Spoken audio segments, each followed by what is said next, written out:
एक आदमी ने बाजार में एक अगरबत्ती की दुकान खोली और दुकान के बाहर में यहाँ लिखा कि यहाँ पर सुगंधित अगरबत्तियाँ मिलती है। दुकान पर के बाहर में एक सज्जन आते हैं और कहते हैं कि ये आपने क्या लिखवाया है, यहाँ पर सुगंधित तो अगरबत्तियाँ तो वैसे भी सुगंधित होती, कौन से बदबू मारती है, तो आप सुगंधित हटवा दीजिए इसको। तो उसने सुगंधित शब्द को वहाँ से हटा दिया। अब यहाँ पे हो गया कि हमारे यहाँ अगरबत्तियाँ मिलती है।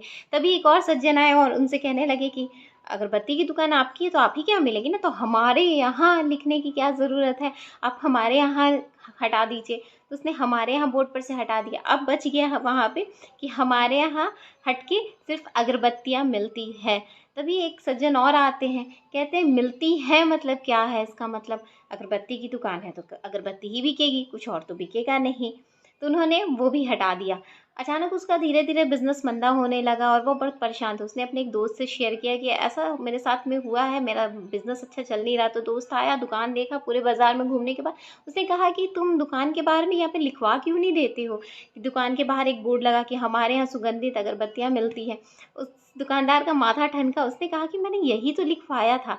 तो उस दोस्त ने कहा कि लोगों की राय लेते रहोगे, लोगों की सुनती रहोगे तो अपनी कभी नहीं सुन पाओगे। इसलिए लोगों की राय मत लीजिए, आप अपने दिल की सुनिए, अपने दिमाग की सुनिए।